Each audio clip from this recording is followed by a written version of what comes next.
Hello guys, and welcome to another React. This is a little bit of a different one. The deadliest disaster in Canadian history. I don't know what to expect with it at all. It's just something I've seen floating around as a thing to react to. So I thought I'd give it a shot. So let's find out what this is. On December 6, 1917, a flaming cargo ship drifted ominously. Got a disclaimer, no AI generated content used. I've never seen that as a YouTube. When was this released? 3 weeks ago? Really? YouTube has a disclaimer for marking if there's AI generated content. And I think it like alerts you if there is. So I'm amazed that there's no AI generated content as like a baked in disclaimer. I don't understand. Toward a harbor on the Canadian Atlantic coast as stunned onlookers gathered in the docks to watch. In the next few seconds, something would happen that would go on to be one of the most deadly and destructive disasters in Canadian history. Jaws. As always, viewer discretion is advised. Can't tell what I'm looking at. Is that the keel of a ship? I can't tell where the volume needs to be for this one. By 1917, Halifax, Nova Scotia had established itself as a cornerstone of the Allied effort during the First World War. Because of its strategic position, The Allied effort? The First World War? The Allies, World War II. on Canada's Atlantic coast, the city's natural ice-free harbor made it one of the most important maritime hubs in North America. Its deep and sheltered waters provided a perfect secure base for assembling convoys, transferring supplies, and preparing troops for the journey to It Europe. seems so tiny. Halifax and its significance, however, predated World War I.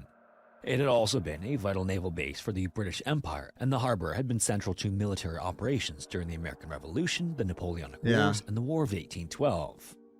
Later in the century, the completion of the Intercolonial Railway in 1880, along with the establishment of a deep-water terminal, positioned Halifax as a major link between inland Canada and the global trade routes. The Intercolonial Railway, 1880. That's already after America's independent. It's before Canada's independent. I think Canada was a province by this point. So how is it inter? What is it linking Canada, the province, to? It's by itself, is it not? Economic decline I know that's not the focus of the video. I'm just like, I want to know. struck briefly in the 1890s as local industries struggled to compete with those in central Canada. But by the early 20th century, this trend began to reverse, spurred by Canada's investment in naval infrastructure. In 1910, the Canadian government took control of the Halifax dockyard, transforming it into a command center for the newly formed Royal Canadian Navy. So when World War I erupted, the city was thrust into a renewed and vital role as the British Empire's gateway to North America, which dramatically reshaped the city. Halifax's busy harbor soon became a central station for transatlantic convoys. Why did they need a gateway to North America? World War I wasn't fought in North America. Merchant ships would assemble in the expansive Bedford Basin, which was protected by anti-submarine nets and military patrol before being sent elsewhere. These logistical demands of the war then spurred rapid economic growth, and people from across Canada flocked to Halifax to work at its rail yards, shipyards, and waterfront factories. Industrialization. Women also entered the workforce in unprecedented numbers, stepping into Women. roles vacated by enlisted men. And by 1917, Halifax's population had surged to an estimated 60 to 65,000. Good old world wars, giving women some jobs, creating economic opportunities. Maybe we should get another one of those. Fix some income disparity. Straining the city's infrastructure and creating severe housing shortages. In the end, though, the scale of Halifax's contribution to the war effort was unparalleled in Canada. The port handled millions of tons of supplies, including coal, lumber, wheat, and munitions bound for Europe. Hospital ships also regularly arrived, carrying wounded soldiers back from the front lines, which led to the construction of a dedicated military hospital. And I think in both world wars, they had like a lot of POWs that would be stationed in North America in general, just because it was like there was no chance of escape. Royal Canadian Navy's operations in the How are you going to get back to Germany, you know? Or Austria, or Italy. were also ensured the steady flow of supplies and people. Despite this prosperity, however, Halifax was not immune to the dangers inherent in wartime operations. The sheer volume of traffic in the harbor increased the likelihood of accidents, and the presence of munitions-filled vessels heightened these risks. Protocols were in place to mitigate potential disasters, but the urgency to maintain supply lines often led to compromises in safety measures, drawing a precariously thin line between prosperity and peril. By December of 1917, Halifax Harbor was operating at peak capacity, and the volume of its maritime traffic had surged to unprecedented levels. Ships carrying volatile cargo had become a common sight to the port as vessels loaded with munitions and explosives were allowed to enter the inner harbor. This reminds me of, it might be like 5 years ago by this point. I don't remember. I remember there was like an explosion in a ship in Lebanon. And I remember seeing videos of it. This is probably like 5 years ago now, but it just reminds me of it. This was a practice that was strictly prohibited during peacetime. And this decision, though essential to the war effort, introduced significant risks that were about to become profoundly apparent as two ships, Dun, the dun, Norwegian dun. SS Imo and the French SS Mont Blanc, arrived in Halifax Harbor in early December. The Imo, which was an empty relief vessel destined for New York, had been delayed in Bedford Basin, namely due to a late coal delivery that postponed its scheduled departure. This, combined with a tight schedule, made the ship's command eager to leave. By contrast, the Mont Blanc carried a cargo of 2,366 tons of picric acid, 250 tons of TNT, 62 tons of gun cotton, and benzol. All of these materials, again, were essential to the war effort, but extraordinarily hazardous to transport. On the morning of December 6, 1917, as the anti-submarine nets below the water were lowered to allow vessels to pass, the Imo and Mont Blanc found themselves on a collision course in a section of the harbor called the Narrows. Anti-submarine nets.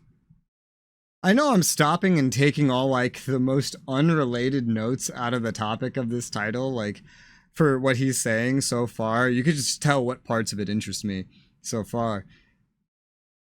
I had no idea you could just put up a net and stop a submarine. I don't know if it's just fantasy, but I remember seeing media where it's like there's big statues like holding up. I might just be thinking of Avatar. That might just be what I'm thinking of. You know, where they have the big nets to stop ships from getting in. Or was that also an anti-submarine net? I think it was. Well, maybe I should pay more attention to Avatar. Maybe that was a real thing. All right. Where ships are expected to pass port side to port side, keeping to their starboard side of the channel. Instead of adhering to this, however, the I wonder how Imo had narrow already it been actually navigating is. along the port side, having moved into the wrong lane earlier that morning while overtaking a tugboat. Traveling at a speed of over 7 knots, exceeding the 5-knot speed limit, the Imo forced a coal barge.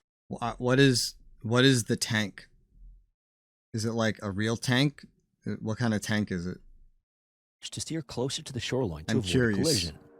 Just prior to this, the Mont Blanc had undergone inspection and received clearance to proceed, and by 8:40 a.m. the ship was authorized to pass through the Narrows en route to Bedford Basin. As it traveled along at 4 knots and stayed within its designated lane, it observed the Imo encroaching in its path. No. But while there was still time and space to correct this issue, a series of miscommunications began. The Mont Blanc, traveling along the Dartmouth side of the channel, signaled its right-of-way with a single short blast of its whistle. So they're gonna crash. That's the disaster. The Imo then responded with 2 short blasts, indicating its refusal to alter its course. This response contradicted established navigation rules, which required the Imo to yield. And considering the 2 ships originated elsewhere, it might be easy to assume that one or both captains were simply unaware of local protocol. But at the controls of each vessel were actually Halifax locals. This is because the harbor is what's known as a compulsory pilotage area. In other words, navigating here is challenging enough that local pilots will actually board the ships to guide them into and out of the harbor. Interesting. So Didn't know that was a the Mont thing. Blanc, Halifax pilot Francis Mackey repeated his initial signal with another single blast to reaffirm his right-of-way. The Imo being piloted by local William Hayes. Are these just like model stand-ins? Is that what this is? And again replied with 2 short blasts, insisting on maintaining its course. So growing increasingly concerned, Francis ordered the Mont Blanc's engines to stop and steer closer to the Dartmouth shore to avoid the oncoming ship. By this point, both ships had stopped their engines, but their momentum continued to carry them on a potential collision course. Then, as the 2 ships drew dangerously close, their crews attempted last-minute evasive maneuvers. Francis steered the Mont Blanc hard to port, crossing the bow of the Imo in a final attempt. They were going at 4 knots, he said. way up around here. They have all this time to communicate. Again, I don't really know the scale of this image we're looking at. And this might not be exactly where they were either. He might just be drawing lines on a fucking picture. But move, no. Move, no. I mean, why? Attempt to avert disaster. At this point, they were close to parallel with one another. However, simultaneously, Williams signaled 3 short blasts aboard the IMO and reversed its engines, causing the ship's bow to swing erratically. This action, more than anything, sealed the inevitability of the collision.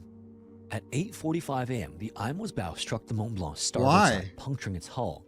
And although the initial damage was not immediately catastrophic, the collision caused benzol barrels on the Mont Blanc's deck to rupture, spilling the highly volatile fuel into the cargo hold. Within moments afterward, these benzol vapors ignited, rapidly engulfing the deck in flames and threatening the ship's massive stores of picric acid, TNT, and gun cotton. Upon seeing this, the crew of the Mont Blanc, who were acutely aware of the explosive potential of their cargo, immediately abandoned the ship. They then rowed frantically in lifeboats toward the dock. I don't understand why one of them couldn't... If your cargo is so dangerous and you have all this time to see this potential collision that's not being fixed, couldn't one of you have done something? Especially the one that knows, hey, we're going to blow up if we crash. Like, why the game of chicken? I don't understand. With shore, shouting warnings in French about what they knew would happen next. Unfortunately, between the chaos and language barrier, their cries went largely unheard or misunderstood. And the burning vessel, which was by then an uncontrollable inferno, began to drift ominously toward the Halifax shore as a massive column of smoke spiraled into the sky, visible from miles away. Residents across Halifax were then drawn by the unusual commotion and gathered along streets, docks, and windows to witness the unfolding disaster. That animation was interesting. It was like just distorting the image. Crowds even formed at Pier 6, directly in the ship's path, as well as on nearby streets and rooftops, captivated by the fire in the water. Meanwhile... Wait, in the ship's path? So like the ship's going to run into that spot while it's on fire and you're standing there watching it? Wow. Guys, it's not just the cell phones. They were doing it before cell phones. While tugboats and other small vessels attempted to assist, but their efforts proved to be useless against the intensity of the fire. As the ship drifted closer to the shore, the imminent threat of a devastating explosion grew, unbeknownst to almost everyone. There was at least one witness who understood this danger, however.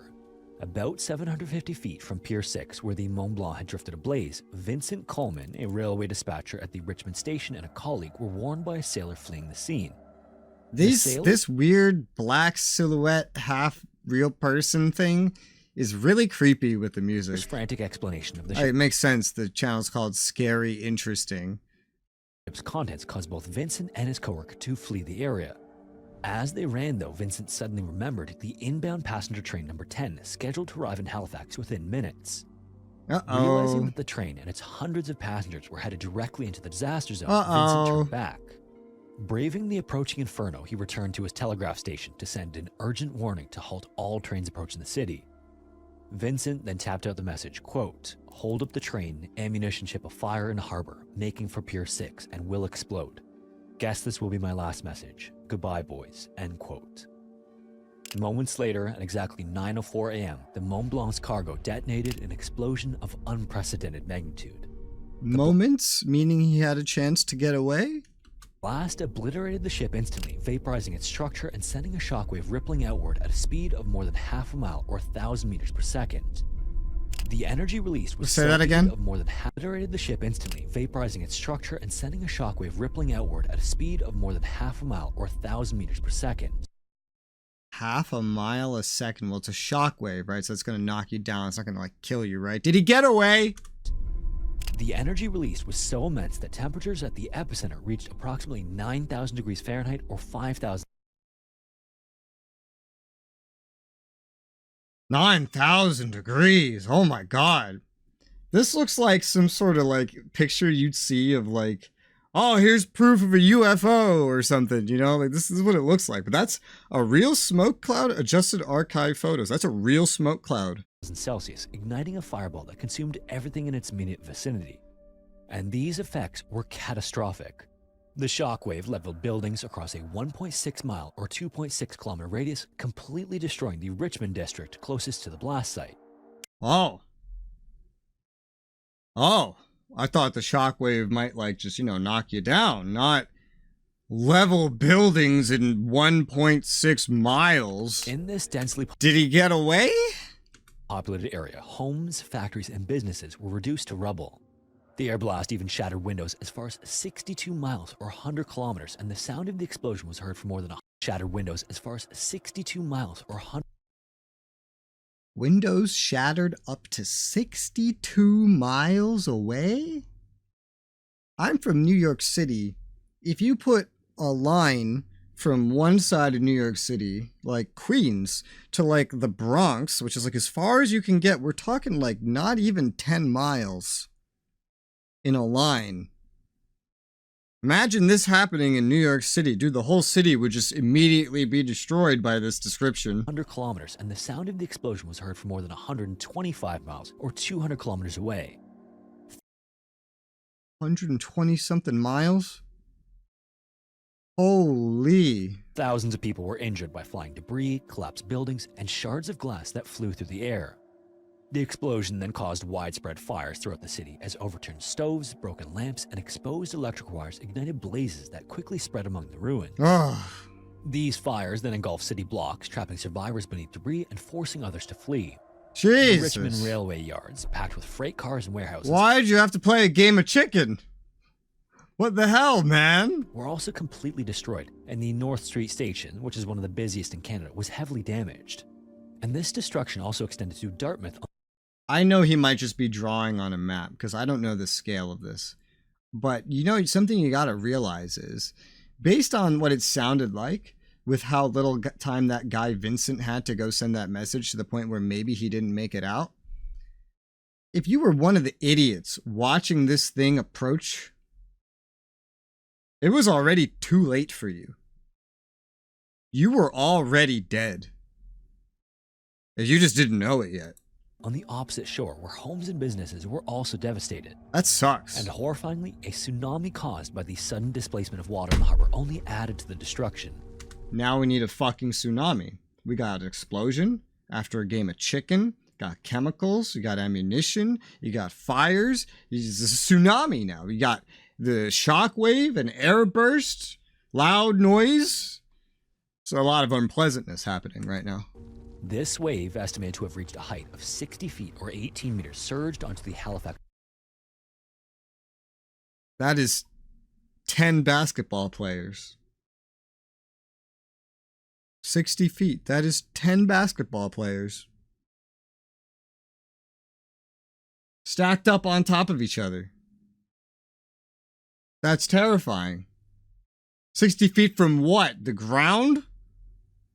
From sea level, which I assume starts lower? Like, shoreline, sweeping people, vehicles, and debris into the sea. The SS Imo, which had been damaged in the collision, was apparently even lifted by the wave and onto the Dartmouth shore. Fragments of the Mont Blanc were also hurled yeah, that's like the best place to be in a tsunami, is on a boat. across Halifax with incredible force. Like, for example, the ship's anchor shank, weighing more than half a ton, landed nearly 2.5. I hate how blurry this is. Like, I saw this part first and I thought it was a body. I was like, oh, what am I looking at, man? miles or 4 kilometers away in Northwest Arm, where it actually remains to this day. What? Smaller pieces of the ship also rained down onto the city, further endangering those who had survived the initial blast. What? Vincent's telegraph message, however, reached stations along the Intercolonial Railway, halting incoming trains and saving countless lives. Must be Passenger thousands. train number 10, which had been just minutes away from entering the danger zone, stopped safely outside the blast radius. Vincent? And while Vincent's warning did not prevent the explosion, it ensured that hundreds of lives were spared. Sadly, though, selflessly going back to send the message cost Vincent his own life. In the moments following what is now known as the Halifax Vincent! explosion, a stunned and battered city faced a monumental task. They would now need to rescue the injured and recover the dead amidst the chaos and destruction. The blast had leveled much of the That is so Richmond district, sad. trapping countless people beneath Good collapsed guy, buildings and scattered Vincent. debris. And fires continued to rage across the city too. So despite their own injuries and I losses, wanted him to live. survivors mobilized to help those in need, marking the beginning of a heroic but desperate rescue effort. This also meant that the first responders were literal neighbors and bystanders who dug through rubble with their bare hands, desperate to save those buried alive. Policemen, firefighters, and military personnel quickly joined the effort afterward, working tirelessly to contain the fires and rescue trapped residents. Additional fire brigades from nearby towns arrived throughout the day as well, and the Royal Navy, stationed in the Halifax harbor, played a critical role in the early rescue efforts. Sailors from surviving ships rushed ashore to assist, bringing medical supplies and equipment. British and Canadian naval vessels also acted as floating hospitals, and the American ships Tacoma and von Steuben were passing through Halifax at the time of the explosion, and they also diverted course to provide aid, sending rescue teams and supplies into the city. Yeah. Despite the extra supplies, though, Halifax's America, we did were quickly something. overwhelmed by the influx of We injured were there victims. somehow. The new military hospital took in more than 1,400 patients on the first day alone, with medical staff working around the clock. Makeshift hospitals were then established in schools, churches, and community centers to accommodate the growing number of wounded. Medical students and volunteers were also more or less forced into service, assisting with surgeries and tending to burns, fractures, and other severe injuries. Morgues were also set up hastily in public buildings as the city struggled to manage the sheer number of deceased. How many? Later that afternoon, rescue trains from neighboring provinces and the United States began arriving, bringing doctors, nurses, and much-needed supplies. Let's go! These trains also evacuated hundreds of the most severely injured to better equipped facilities outside Halifax. These efforts to transport survivors and deliver aid, however, were hampered by blocked roads and rail. You got like a bunch of like ambulance sirens, all these doctors showing up, and supply trucks, and it's like the Americans are coming, the Americans are coming. That's what's just going through my head with like the British are coming, the British are coming. Lines. And the situation worsened on December 7th when a heavy blizzard hit the region, slowing relief efforts. But simultaneously, it also extinguished many of the fires that had continued to burn. Damn. The Halifax Relief Commission was then formed almost immediately after the explosion and coordinated the city's response and recovery. The commission organized efforts to provide food, that like a shelter, food line? and medical Yeah. care to tens of thousands left homeless or injured. Community organizations like the YMCA also I converted their don't understand how you come back from that in a modern society. Like 10,000, let's say, random number, human beings become homeless in a blast like this.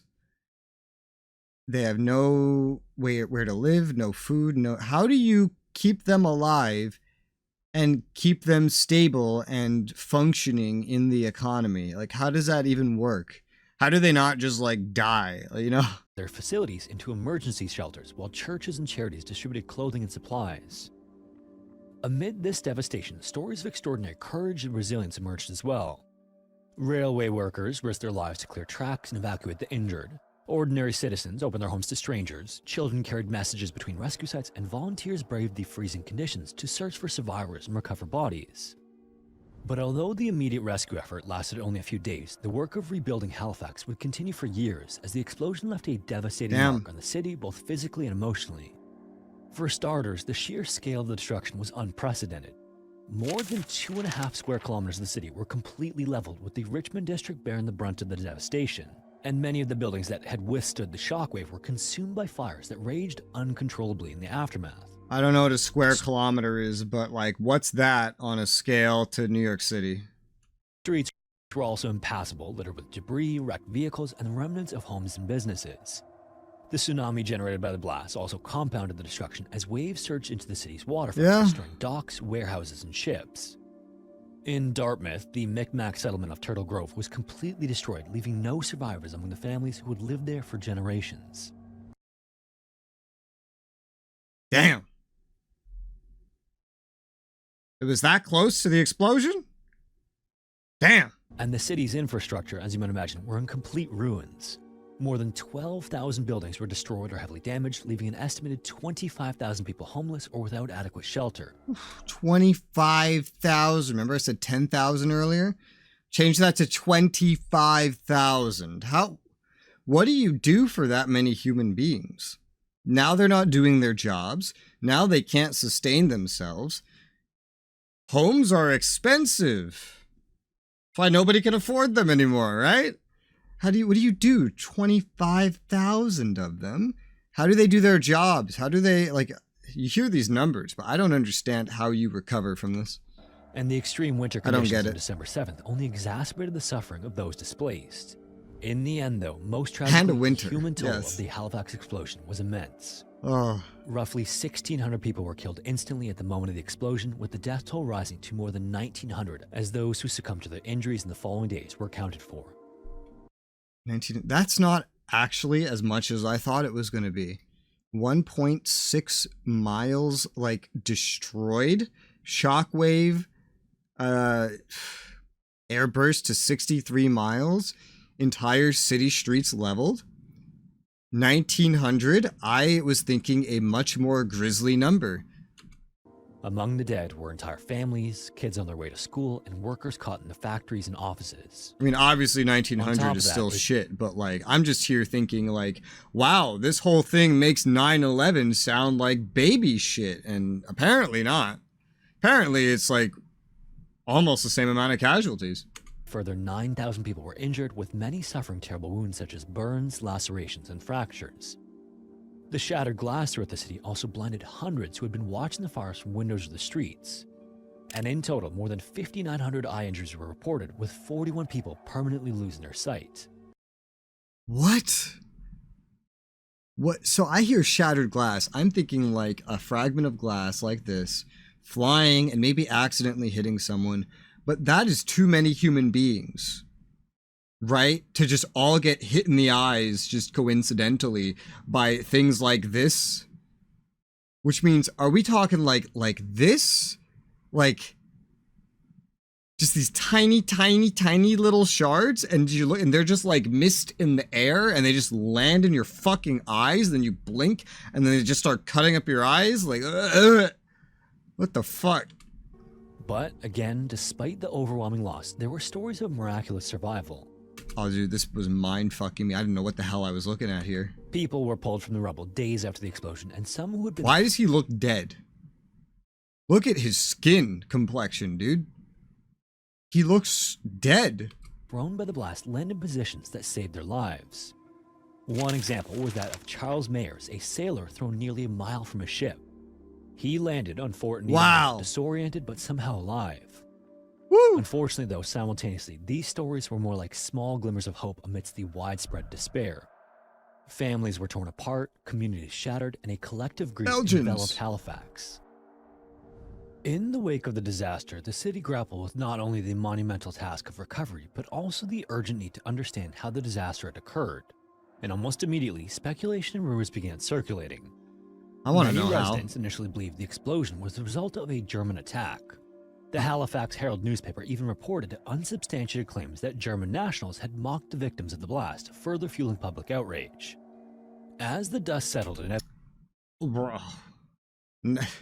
1917, 2025, the year doesn't matter. The media is always causing problems, dude. What the hell? You understand that that's going to lead to hate crimes, right?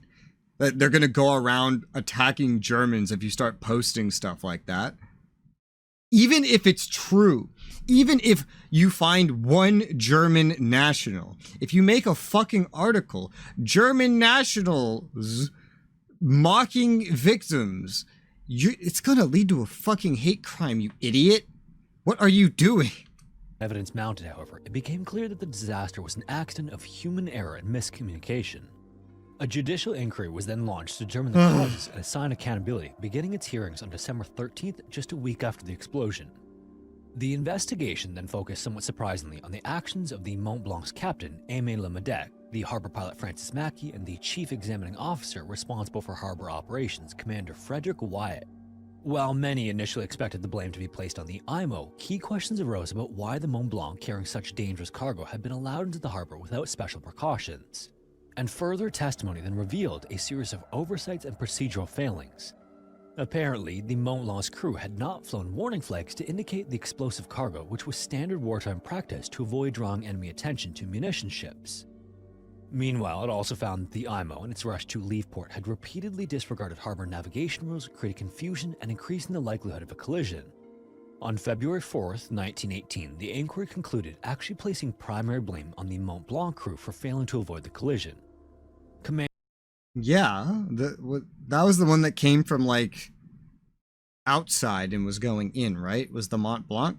I thought it was obvious that that was the one that caused it. I didn't know we needed an investigation. Commander Wyatt was also criticized for his oversight of harbor operations. Why would we blame the Manslaughter IMO, and the one that was criminal leaving? negligence charges were The then one that brought just got told exactly where to go and was doing exactly as it was told? against both crew, but the legal proceedings ultimately failed.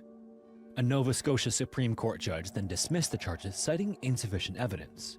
Subsequent legal battles then reached the Supreme Court of Canada, which ruled that both the Mont Blanc and IMO were equally at fault. However, when the case was appealed to the Judicial Committee of the Privy Council in London, the ruling shifted blame entirely onto the IMO, absolving the Mont Blanc. What? So as a result of all the confusion, no one was ever held criminally responsible for the disaster. The inquiry did, however, lead to significant changes in maritime regulations. New protocols were established to ensure safer navigation in busy harbors, including stricter oversight of ships carrying hazardous cargo and improved coordination between civilian and military authorities. And beyond the physical rebuilding, the disaster brought about social changes as well. The Halifax Relief Commission provided financial assistance and pensions to survivors, including those who had been permanently disabled by the explosion. The Commission's work also extended for decades, helping to rebuild homes and livelihoods. The Halifax explosion also... It took decades? Oh my god, what were they doing for decades? The ones that like didn't have homes and stuff. What were they doing for decades? What do you have them do? Where do they stay? I don't had a understand. profound impact on medical science, particularly in the treatment of eye injuries. The vast number of individuals blinded or partially blinded by flying glass prompted advances in ophthalmology, and the lessons learned in Halifax would later inform treatments for injuries sustained during World War II decades later. Right. All it takes is a gigantic human-caused disaster to put eye medicine forward when we get like 1,600 fresh test subjects all at once in one place. How convenient. Wow. And today, annual memorial services on December 6th honor the victims and recognize the heroism of those who risked their lives to save others. Fort Needham These dates are fucking me up because it's really, really close to Pearl Harbor. Memorial Park, established near the epicenter of the blast, serves as a place of reflection and remembrance. And the site's bell tower is inscribed with the names of the victims and stands as a tribute to the lives lost and the resilience of the survivors. Yeah. If you made it this far, thanks so All much right. for watching. That was a heck of a video. I didn't really know what to expect from this. I did not expect a boat crash, but that's what we got. That was crazy, man. Some of those descriptions were insane. I wonder what it actually looked like. Well, that was the deadliest disaster Canadian history. Scary, interesting.